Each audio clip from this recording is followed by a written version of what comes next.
என் பேர் திருநாவுக்கரசு. எங்களுக்கு பூர்வீகங்கிறது தஞ்சை மாவட்டம் திருவையாறு வட்டம் கீழத்திருப்பந்துருத்திங்கிற கிராமம். அங்கே வந்து எங்கள் தாத்தா பேர் சுப்பிரமணியன். எங்கள் தாத்தாவே ஒரு முற்போக்கு சிந்தனையாளர் தான். அன்றைக்கி அவர் பண்ணையாராக கூட இருந்திருக்கிறாரு.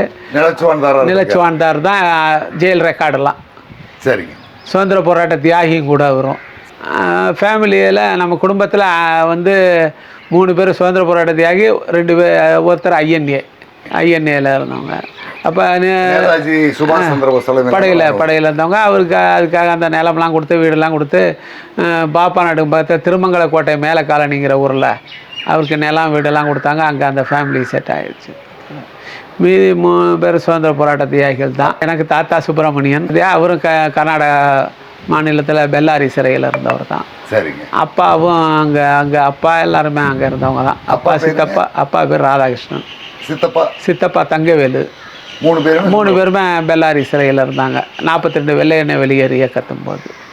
அதில் வந்து பெரியப்பா வந்து தலைமறைவாயிட்டார். பேருங்க? அவர் பேர் நடேசன். அவர் வந்து மிலிட்ரிக்கு போயிடுறாருங்க. அங்கே போய் கைது பண்ணி கொண்டு வர்றாங்க.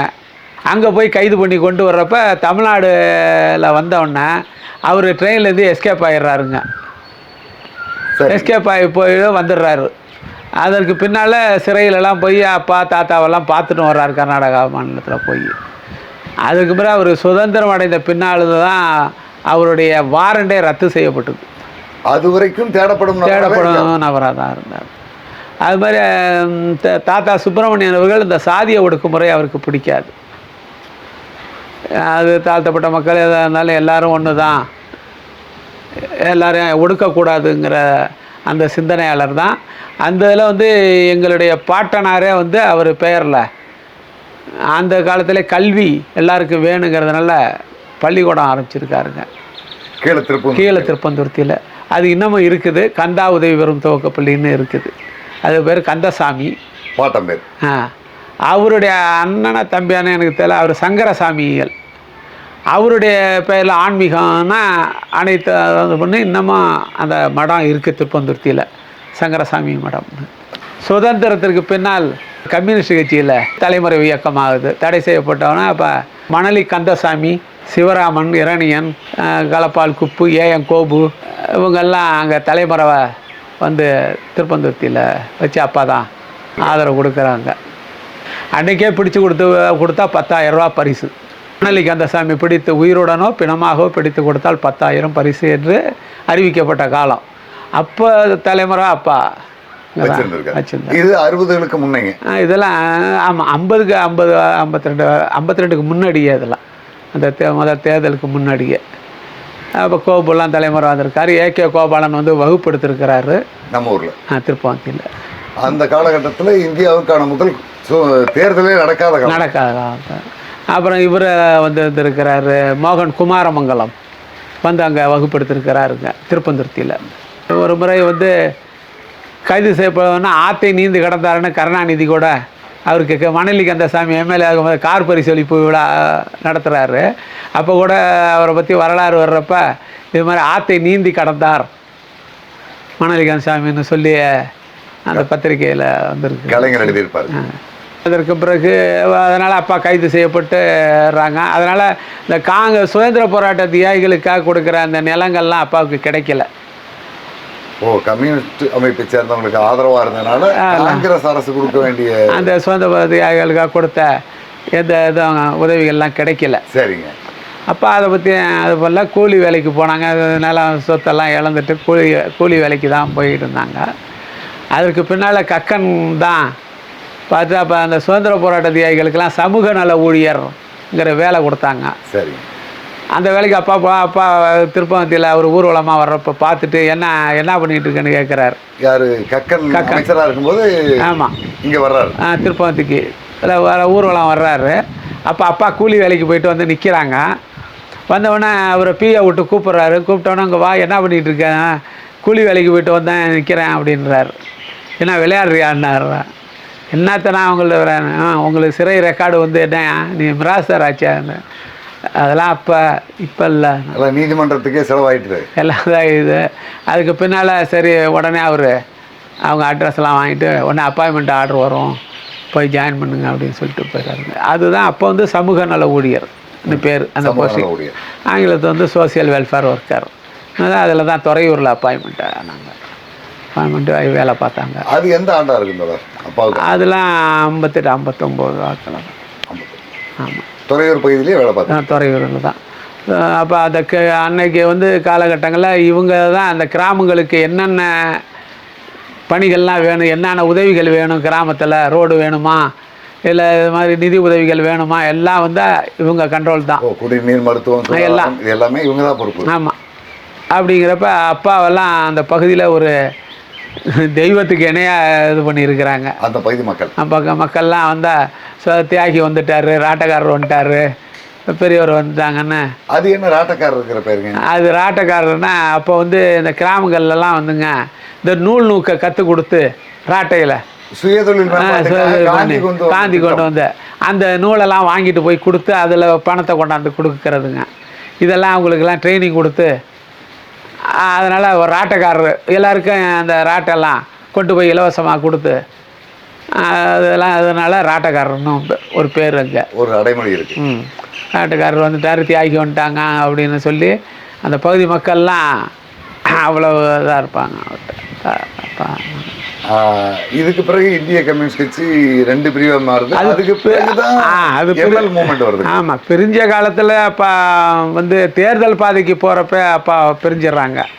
இந்த தேர்தல் பாதையில் எனக்கு நம்பிக்கை கிடையாது அப்படின்னு சொல்லி அப்போ இயக்கத்தை விட்டு பிரிஞ்சிடுறாங்க. அப்போ சாரு மஜும்தார் அதுக்கு பிறகு தான் இப்போ 67 67 ஆரம்பிக்குது சாரு மஜும்தார். ஆமாம், அதுக்கு அப்பா பிரிஞ்சிடுறாங்க. அந்த அது இயக்கம் நக்சல்பாரி இயக்கம் ஆரம்பித்த பின்னால் தான் துறையூரில் வந்து அப்பாக்கிட்ட எனக்கு தெரிஞ்ச முகமது கனிங்கிற ஒரு அப்பாக்கிட்ட வர்றார். அவர் எந்த ஊரை சேர்ந்தவர்? அது திருச்சி பீமநகர். அவர் வந்து ரயில்வேல ஸ்டேஷன் மாஸ்டராக இருந்தவர். அதற்கு அரசு பணியில் இருந்தவர். அவர் அங்கே அந்த கண்ணனூர் பகுதியில் அப்போ வேலை பார்க்குறாங்க.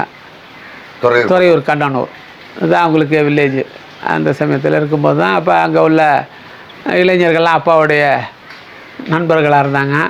அப்போ தான் வந்து பலமுறை இவங்கெல்லாம் தியாகு எல்லாமே வந்திருக்காரு. ஆனால் அப்பாவை பார்த்ததில்லை. அங்கே தியாகுலேருந்து ஒரு பெல் இன்ஜினியர் ராமநாதன் ராமச்சந்திரன் அவங்கெல்லாம் வந்துருந்துருக்கிறாங்க.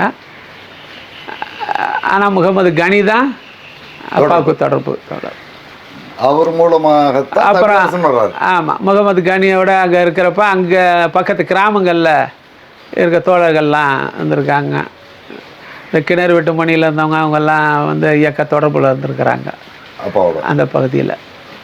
அவங்க எல்லாமே அவங்களுக்கு அடைக்கலம் கொடுத்துருக்குறாங்க அந்த காலகட்டத்தில். ஏன்னா நேரடியாக அமைப்போட தொடர்பில் இருக்கிற அப்பாவை வந்து அவங்கள தங்க வச்சுக்கிறதுல சிரமங்கள் இருக்கும். அதனால அவங்களுடைய நண்பர்கள் மூலமாக தான் பார்த்து அங்கே இருந்தாங்க. அதற்கு பின்னால் வந்து அரசுக்கு தெரிஞ்ச அப்பா ரூமெல்லாம் வந்து சோதனையிட ஆரம்பிக்குது காவல்துறை கண்ணனூரில். அப்போ துறையூர் வேலைக்கு போகும்போதும் நீங்கள் திருப்பத்தூரத்தில்? நாங்கள் திருப்பத்தூரில் தான் இருந்தோம். சரி. அங்கே வந்து கண்ணனூரில் வந்து திடீர்னு அப்பா அந்த ராமநாதன்கிற இன்ஜினியர் இதுங்க எல்லாம் போய் தங்கியிருந்தோன்னு சொல்லவும் காவல்துறை அங்கே போய் ரூமெல்லாம் சர்ச்சிங்கு போயிட்டாங்க. ராமநாதன் கைது பண்ணதுக்கு பிறகு கைது பண்ணி அவர் சொல்லிட்டாருங்க. பெல்லில் இன்ஜினியராக இருந்தவர். பக்கத்தில் உள்ளவங்கெல்லாம் ஒரு வாரத்துக்கு ஒரு நாளைக்கு தான் வருவார், அதிகமாகலாம் தங்க மாட்டார். அவர் இந்த குடும்ப கட்டுப்பாடு விஷயமெல்லாம் போயிடுவார், தங்க மாட்டாருன்னு சொல்லிடுறாங்க. சொல்லிவிட்டு காவல்துறை போனதுக்கு பிறகு அங்கே இந்த புத்தகங்கள்லாம் நிறையா இருந்திருக்கு, எல்லாத்தையும் அப்புறப்படுத்திடுறாங்க மக்களே. அந்த பக்கத்தில் உள்ள இளைஞர்கள்லாம் அப்பாவுடைய நம்மளாம். அதுக்கு பிறகு தான் அப்பா வந்து அங்கேருந்து பணியிட மாற்றம் கேட்டு லீவ் போட்டு வந்துடுறாங்க ஊருக்கு. காவல்துறை அங்கே வந்து ஆமாம், லீவ் போட்டு வந்துடுறாரு. லீவ் போட்டு வந்து ஊருக்கு வந்துடுறாங்க. ஊருக்கு வந்து அப்புறம் தான் ட்ரான்ஸ்ஃபரும் கேட்குறாங்க அந்த நேரத்தில். அப்புறம் தான் பணியிட மாற்றம் புள்ளம்பாடி. எந்த ஆண்டுக்கு தொடருது?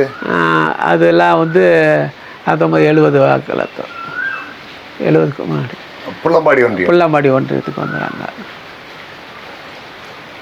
புள்ளம்பாடி ஒன்றியத்தில் பணியாற்றி கொண்டிருக்கும் பொழுது தான் கருணாநிதி இதில் வந்து இந்த சமூக நல ஊழியர்கள்லாம் வந்து காங்கிரஸுக்காரங்க அப்பாயின்மெண்ட்டு அப்படி சொல்லி 60 வயசு வரைக்கும் இருந்தது 50 வயசு 55 வயசோட எல்லாத்தையும் பணி ஓய்வு கொடுக்குறாங்க. அதை எடுத்து அப்பா நீதிமன்றம் போகிறாங்க. பல பேர் போனாங்க, அப்பாவும் போனாங்க. சரிங்க.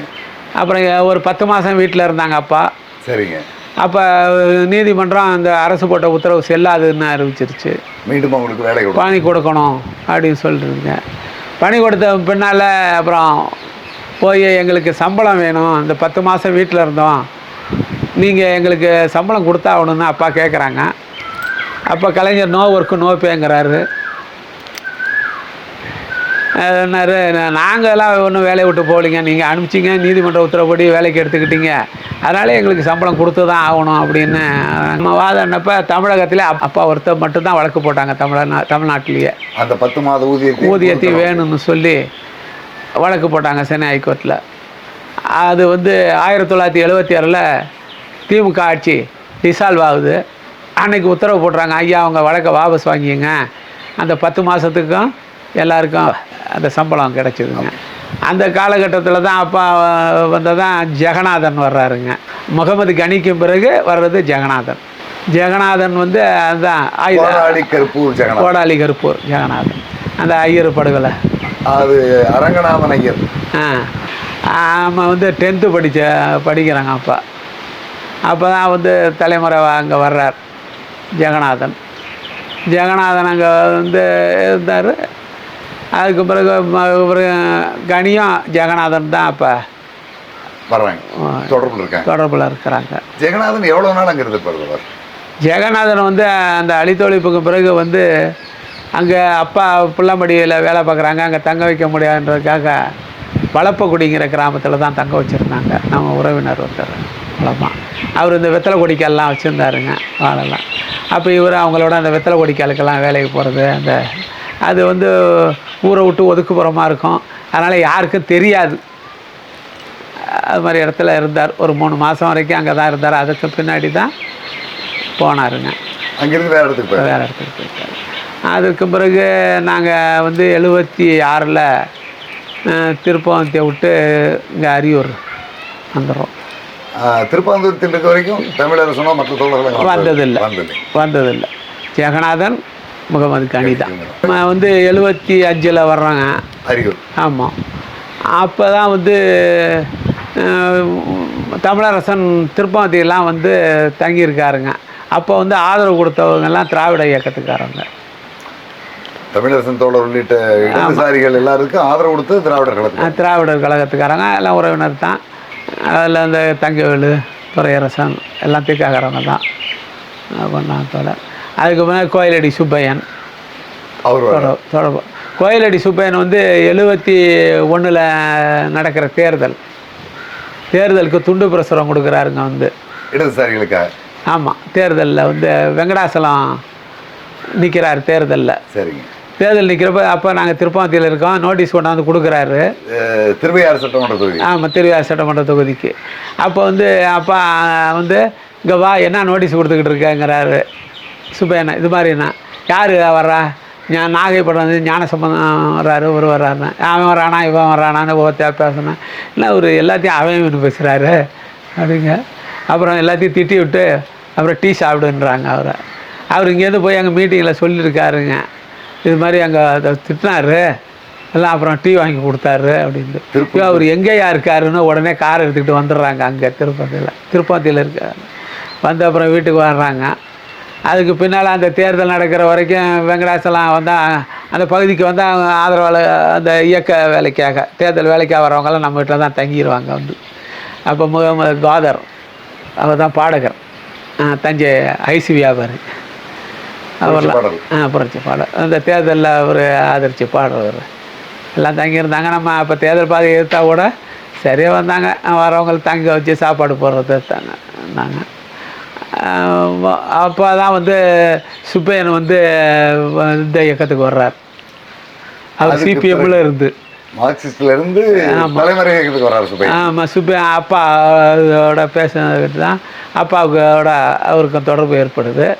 அதுக்கப்புறம் தான் அவர் பண்ணுறாங்க. அப்போ இவர் ஏதோ ஒரு நடவடிக்கை சரியில்லைன்னு சொல்லி ஒரு மேலே ஒரு விசாரணை போடுறாங்க, ஜெகநாதன் மேலே ஜெகநாதன். அப்போ கொள்ளடம் கோயிலடிக்கு நேராக இந்த கொள்ளடம் அன்பில், சரிங்க, அந்த இதில் தான் ஏதாவது பண்ணி அவரை கட்சி விட்டு நீக்கிறாங்க. இங்கே தான் செயற்குழு கூட்டம் நடக்குது. ஆமாம், இப்போ அன்பில் இருக்குங்கல்ல 4 ரோடு, அதுக்கு நேராக தாங்க. அப்போ சுப்பையன்லாம் இது பண்ணப்போ அப்போ தான் அவரை கட்சியை விட்டு நீக்கிறாங்க. ஜெகநாதன். எனக்கு அப்போ தமிழரசன் தலைமையில தமிழரசன் வீட்டுக்கு வந்தது இல்லை, இங்கே அரியூர் வந்தது. ஆனால் அந்த பக்கத்தில் வர போகிறேன். எல்லா அப்புறம் கட்சியை விட்டு நீக்கிட்டாங்க அப்படின்னு அங்கே வந்து சொல்கிறாருங்க. நான் பியூசி எக்ஸாம் எழுத போகிறதுக்கு இருக்கேன் திருப்பந்தியில், இது மாதிரி என்னை கட்சியை விட்டு நீக்கிட்டானுங்க தம்பி.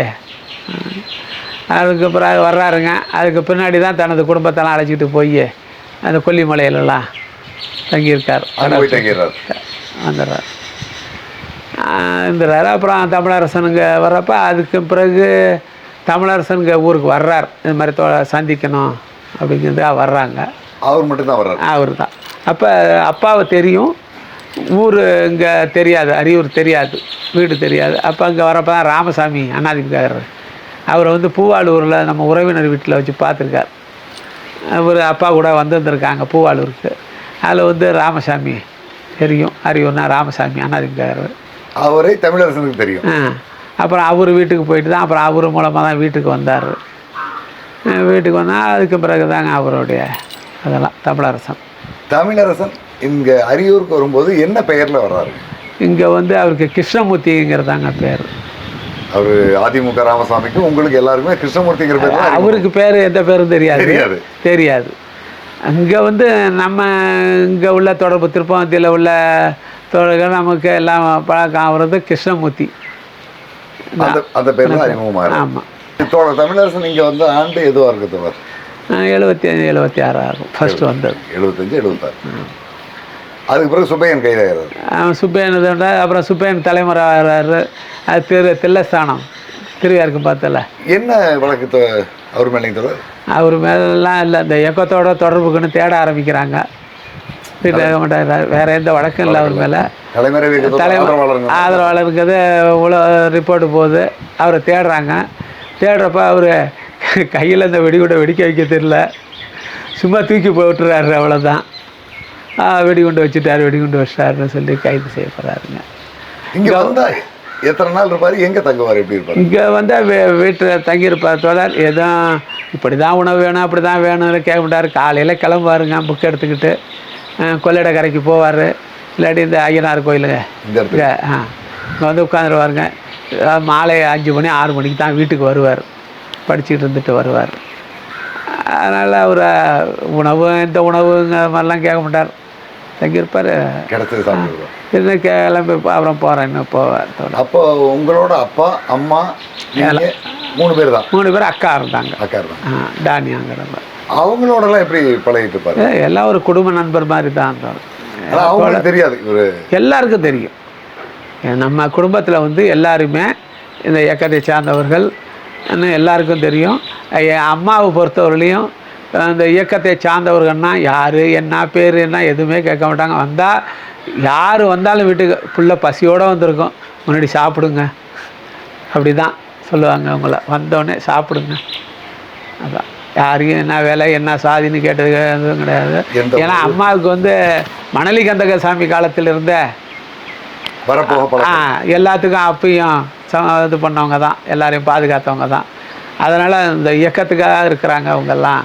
அதே எங்கள் சின்னம்மா இருக்குமானா இல்லை, அம்மா அது மாதிரியான ஒரு தோழர்களுக்கு அம்மா அவங்களாம் எல்லாம் அம்மா அம்மா என்னம்மா சொல்கிறீங்க அப்படி தான் பேசிகிட்டு இருப்பாங்க. சகோதரியும் அதே மாதிரி தான் உங்கள் அக்காவும்? ஆமாம், அவங்களுக்கு தெரியும். நம்ம குடும்பத்தில் யாரும் அதை பற்றி கேட்டுக்க மாட்டாங்க. இந்த அடிப்படையில் தான் தமிழரசன் இருக்கார். குடும்ப உறுப்பினர் மாதிரி தான் அப்படி இருப்பார். குடும்பத்தில் ஒருத்தர் மாதிரி வந்தாக்க. அதே மாதிரி சுந்தரமும் வந்தாருன்னா அங்கே வருவார். நம்ம இல்லைனா கொடுத்துட்டு போயிடுவோம், வீட்டில் இருப்பார். சாப்பாடு கூட இந்த கடைசி வீடு பொண்ணு ஒன்று இருந்தது, சமைச்சு வைமான சமைச்சு வச்சுருவாங்க. அவர் சாப்பிட்டு இருப்பார். நம்ம இல்லைனாலும் அவர் சாப்பிட்டு தங்கியிருப்பார். நம்ம பக்கத்தில் இருக்கிறவங்களோட அறிமுகம் இருக்குது, அங்கேயே தங்கிடுவாங்க. இங்கே வீட்டில் தங்கியிருப்பார். அதுக்கு பிறகு இங்கே இருக்கிறப்ப தமிழரசன் வந்து தங்கி இருக்க காலகட்டத்தில் தான் அப்புறம் குமாரகுப்பன் எத்திராசெல்லாம் வராங்க. குமாரகுப்பன் எந்த ஊரை சேர்ந்தவர்? சிறுமதுரை, விழுப்புரம் மாவட்டம். திருவெண்ணெய்நல்லூர், சிறுமதுரை. அந்த மோகன் வழக்கு, மோகன் அழித்தோட திருப்பதியில் தான் அதுக்கு முன்னாடி இருந்தாங்க. அதுக்கு பிறகு தான் அங்கே வந்தாங்க. அதுக்கு முன்னாடி திருப்பதியில் தான் ஃபஸ்ட்டு அறிமுகம். அங்கே குமாரகுப்பன் வர்றாரு. குமாரகுப்பன். அவர் எத்திராஜ் தோழர். எத்திராசு அந்த வழக்குலையும் அவருக்கு வந்து ஆனால் அந்த வழக்கு அவர் பேரில் நடக்கலைன்னு நினைக்கிறேன். அவர் பேர் மைத்துனர், ராமகிருஷ்ண மைத்துனர், சிறுமதி ராமகிருஷ்ணனுடைய மைத்துனர். அவர் இங்கே வர்றார். அவருக்கு மைத்துனர், இங்கிட்டு செல்வராஜுக்கு மைத்துனர், திருவண்ணாமலை செல்வராஜ் அவருக்கு மைத்துனர். அது எப்படிங்க இவங்களுக்குள்ளான உறவு? யார்? எத்திராஜுக்கும் எத்திராஜோடைய சகோதரியை தான் செல்வராஜுக்கு கல்யாணம் பண்ணார். சரிங்க. ராமகிருஷ்ணன் சகோதரி இவர் திருமணம் பண்ணார், லட்சுமியை. எத்திராஜ். இந்த வகையில் 3 பேரும் இது அப்புறம் தான், இது தலைமறைவுக்கு பிறகு, அதுக்கு பிறகு திருமணம். அப்போ அங்கே வந்து எத்திராஜ் எங்களுக்கு தான் ஒரு இதுக்கு அனுப்பிச்சாருங்க, துறையூர் வெடி மருந்து வாங்கணுங்கிறதுக்காக. ஓ, உங்களை இங்கிருந்து அனுப்புகிறாரு. ஆமாம், அது என்ன பண்ணிட்டு வாங்கன்ட்டு. அப்போ அப்பாவுக்கு வேண்டியவங்க தான் ஒரு டீலர் இருந்தார், மூவானூர்காரரு. அவருடைய சகலம் மூலமாக நம்ம போய் ஏற்பாடு பண்ணுறோம். ஏற்பாடு பண்ணிட்டு வரோம். அதுக்கு முன்னாடி தான் அந்த ராமசாமிங்கிறவர் சொல்லியிருந்தார், இது மாதிரி இங்கே ஏதோ முக்கியமான ஆளுங்கள்லாம் வர்றாங்கலாம், ஒரு நாளைக்கு போலீஸ் ரைடு பண்ணணும் சொல்லிக்கிட்டு இருக்கிறாங்க அப்படின்னு தகவல் சொல்கிறார். யார்? லால்குடி போலீஸார். லால்குடி போலீஸு பேசிகிட்டு இருக்காங்க அப்படின்னு அதிமுக சேர்ந்த ராமசாமி சொல்கிறாருங்க. அப்போ அது மாதிரிலாம் கிடையாது அப்படின்னு சொல்லிடுறாங்க. நாங்கள் துறையூர் போயிட்டு வரோம். இங்கே தான் தமிழரசன் விட்டு வரோம். டோல்கேட்டில் பஸ்ஸை விட்டு இறங்கினோன்னே இது மாதிரி தமிழரசன் அரியலூரில் கைதுன்னு போஸ்டர் தொங்குதுங்க, பேப்பர் தொங்குது. தொங்கினோடனே என்னது அரியூர்லலாம் விட்டு போனோம், ஒரு அரியலூரில் எப்படி கைது? இவர் ராமசாமி சொன்னார், இது மாதிரி போலீஸு என்ன பண்ணால் பிரிண்டிங் மிஸ்டேக் ஆகி போச்சு போடுறதுக்குன்னு நினச்சிட்டு நாங்கள் லால்குடியில் அரியூருக்குது அரியலூர்னு பிரிண்ட்டு போட்டாங்க போல இருக்கு அப்படின்னு சொல்லிவிட்டு நாங்கள் லால்குடியில் பஸ்ஸை விட்டு இறங்கி மெயின் ரோட்டில் வராமல் வேறு பாதையில் வந்து ஊருக்கு வர்றோம்.